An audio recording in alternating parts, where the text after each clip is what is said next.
Olá, ouvintes da Rádio Justiça, sejam bem-vindos e bem-vindas a mais uma edição do Painel de Notícias. Acompanhem comigo um panorama das notícias em destaque esta semana na Justiça Federal da Primeira Região. TRF1 determina que a instituição de ensino superior pague indenização por danos morais coletivos por oferecer cursos sem autorização do MEC. Justiça garante o direito de instrutora de autoescola acumular seu cargo com o de diretora-geral de Centro de Formação de Condutores. Centro Universitário não pode negar matrícula a aluno com débito em outra instituição. É a partir de agora, fique ligado!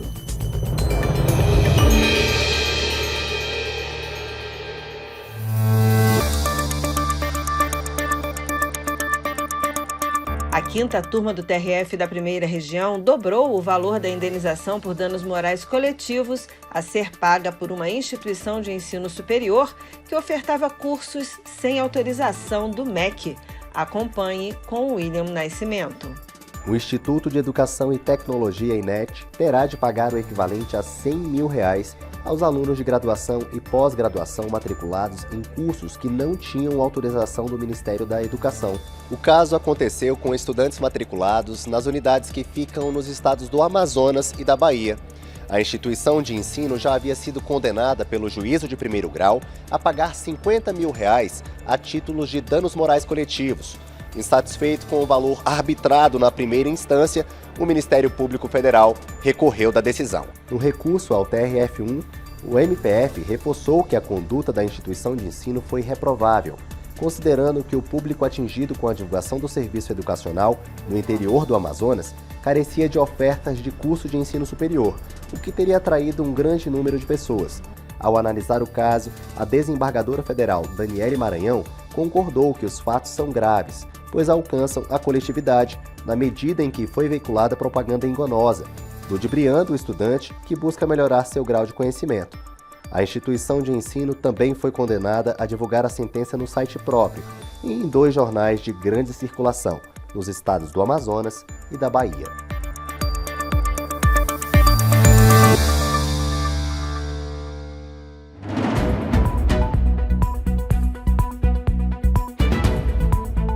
Ainda falando de educação, a sexta turma do Tribunal Regional Federal da Primeira Região decidiu que um centro universitário não pode negar a matrícula de um aluno apenas por possuir débito em outra instituição, mesmo sendo do mesmo grupo. Mais detalhes com Ana Paula Souza. O caso envolveu um estudante do 6º semestre de medicina que saiu de uma faculdade no estado do Pará e tentou se matricular em outra do mesmo grupo em Tocantins. O universitário alegou que estudou menos de 30 dias na instituição do Pará e realizou o pagamento pelo período, mas foram cobrados 2 boletos referentes a 2 mensalidades, tendo o aluno ingressado com reclamação em órgão de defesa do consumidor.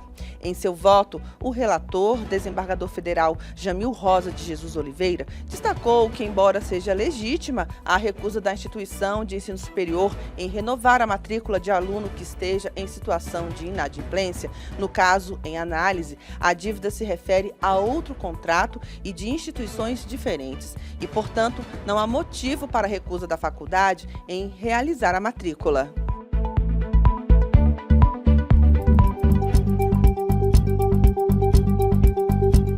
A Justiça Federal garantiu o direito de uma instrutora de autoescola a acumular o seu cargo com o de diretora-geral do Centro de Formação de Condutores. William Nascimento conta como foi. A decisão é da quinta turma do Tribunal Regional Federal da Primeira Região, ao negar a apelação da União e do Departamento de Trânsito do Estado do Rio de Janeiro. No recurso ao TRF1, o Detran do Rio de Janeiro pretendia que a instrutora fosse obrigada a optar pelo exercício de apenas uma das atividades, com base em resolução do Conselho Nacional de Trânsito, o CONTRAN, que impõe a permanência do diretor-geral de ensino em tempo integral nas autoescolas. A autora, por sua vez, alegou que não existe na lei que regulamenta o exercício da profissão de instrutor de trânsito nada que impeça o acúmulo desta função com a outra e que ainda não foi editada a lei acerca da função de diretor-geral ou de ensino. Ao analisar o caso, o desembargador federal Souza Prudente destacou que realmente a resolução do CONTRAN impõe a permanência do diretor-geral ou de ensino em tempo integral nas autoescolas. Porém, essa determinação não está prevista em lei. O magistrado acrescentou que cabe ao CONTRAN apenas detalhar, explicar ou determinar aquilo que está expresso na lei, não podendo criar vedações ao exercício de profissões.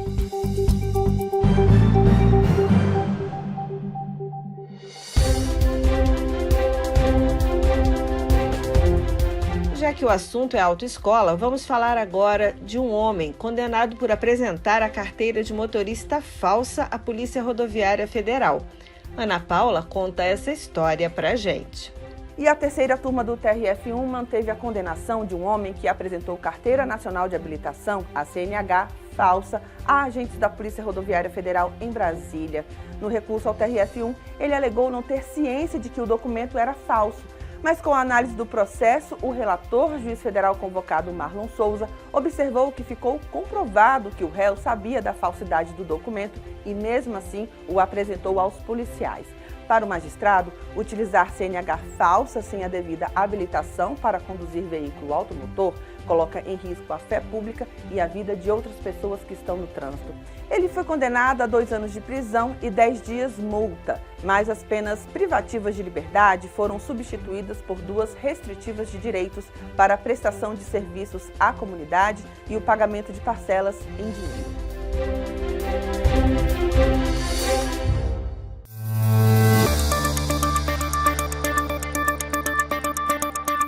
Por falar em polícia rodoviária, a Justiça Federal teve que intervir para garantir a nomeação e a posse de um candidato ao cargo de policial rodoviário federal. Entenda o que aconteceu com William Nascimento. Um candidato ao cargo de policial rodoviário federal, excluído do processo seletivo na fase de investigação social, garantiu o direito de nomeação e posse ao cargo, caso obtenha aprovação nas demais fases do concurso. O candidato havia sido eliminado sob a alegação de que teria cometido crime de falsidade ideológica ao inscrever-se para receber o auxílio emergencial do governo federal, mesmo estando vivendo na companhia dos pais, que tem renda mensal em torno de R$11 mil. A União considerou que esse fato desrespeita os padrões de comportamento de idoneidade moral e conduta irrepreensível previstos no edital e aferidos na investigação social. Ao analisar o processo, a relatora desembargadora federal, Daniele Maranhão, considerou que o autor não está respondendo a inquérito policial ou ação penal por tal fato, e que ele estava desempregado à época. Além disso, segundo a magistrada, a eliminação do candidato por isso viola os princípios da razoabilidade e da proporcionalidade, principalmente considerando que os valores referentes ao auxílio emergencial foram devolvidos.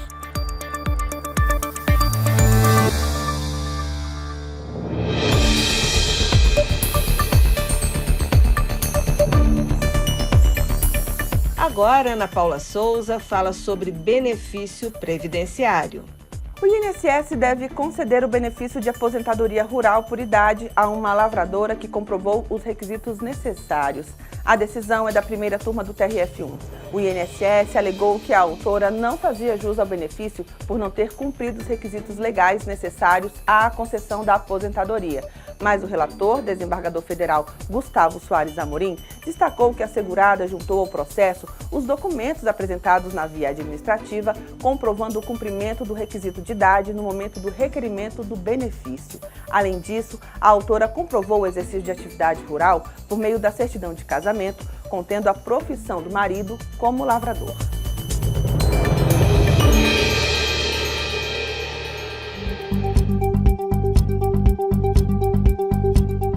Nossa última notícia de hoje é com William Nascimento, que fala sobre financiamento estudantil. Uma médica residente em ginecologia e obstetrícia na Santa Casa de Misericórdia, em São Paulo, conseguiu na Justiça adiar o início do pagamento da dívida junto ao Fundo de Financiamento Estudantil, o FIES. O pagamento deverá ser iniciado depois que ela concluir a residência médica na área. O Fundo Nacional de Desenvolvimento da Educação, o FNDE, recorreu ao TRF1 para que o pagamento fosse iniciado de imediato. De acordo com a autarquia, o adiamento só seria possível quando atendidos os requisitos de ingresso em programa de residência médica devidamente credenciado junto ao Conselho Nacional de Residência Médica. Já a profissional afirmou atender aos requisitos necessários à prorrogação da carência do contrato, sobretudo por estar matriculada em residência na área de ginecologia e obstetrícia. Ao analisar o caso, o desembargador federal Daniel Paes Ribeiro concordou com a autora, observando que a especialidade em questão está expressamente prevista no rol do Ministério da Saúde, que autoriza a concessão de carência estendida.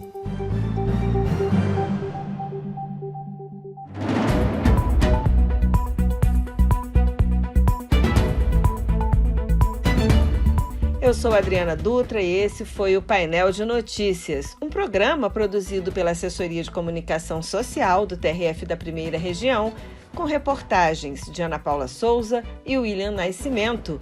Operação de áudio, Lucas Lima. Coordenação geral, Ivani Moraes. E você, ouvinte da Rádio Justiça, tenha uma excelente semana e a gente se encontra de novo aqui na Rádio Justiça na próxima edição do Painel de Notícias. Até lá!